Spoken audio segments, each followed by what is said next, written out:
বিশ্বকাপে অংশ নিতে পারবে কি পাঁচবারে বিশ্ব চ্যাম্পিয়ন ব্রাজিল? কনমেবল অঞ্চলে বিশ্বকাপ বাছাই পর্বে 15তম রাউন্ডের ম্যাচে ইকুয়েডরের সঙ্গে গোলশূন্য ড্র নিয়ে মাঠ ছেড়েছে দুই দল, যার মধ্য দিয়ে বিশ্বকাপের মূল পর্বে যাওয়ার পথটা কঠিন করে তুলেছেন ব্রাজিল।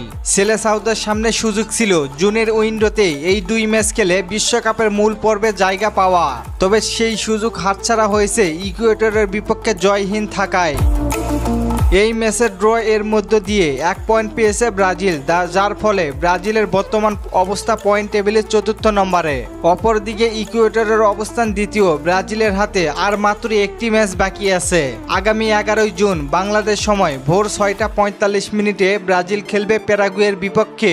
আপনারা আমাকে অনেকে প্রশ্ন করেছেন বিশ্বকাপের মূল পর্বে জায়গা করে নিতে পারবে কি ব্রাজিল, এবং বিশ্বকাপের আসরে যেতে ব্রাজিলের সামনে কি সমীকরণ, কি হিসাবে মিলাতে হবে ব্রাজিলকে।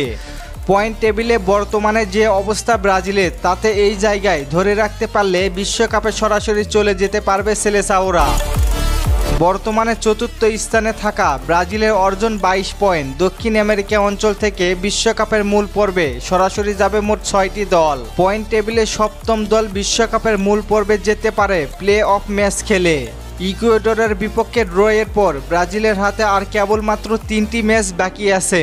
বিশ্বকাপ বাছাই পর্বের এই 3 ম্যাচ থেকে অন্তত 2 জয়ের লক্ষ্য আছে ব্রাজিলের। কেবল 2টি জয় নিশ্চিত করে নিতে পারে বিশ্বকাপের টিকিট, আর না হয় গোল ব্যবধানে এবং অন্য দলের জয় পরাজয়ের দিকে তাকিয়ে থাকতে হবে ব্রাজিলকে। কি মনে হয় আপনাদের, ব্রাজিল কি পারবে কোয়ালিফাই করতে? জানিয়ে দিন কমেন্ট করে।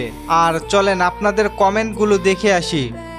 রাব্বি ভাই প্রশ্ন করেছেন ব্রাজিল আর কয়টি ম্যাচ জিতলে বিশ্বকাপের টিকিট পাবে?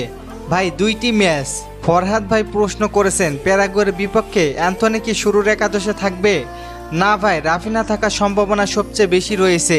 আমির হামজা ভাই প্রশ্ন করেছেন নেইমার ক্লাব বিশ্বকাপ খেলার জন্য কোন ক্লাবে যাবে? ভাই এখনো কনফার্ম কোনো নিউজ নেই, পাইলেও অবশ্যই জানিয়ে দিব আপনাদের।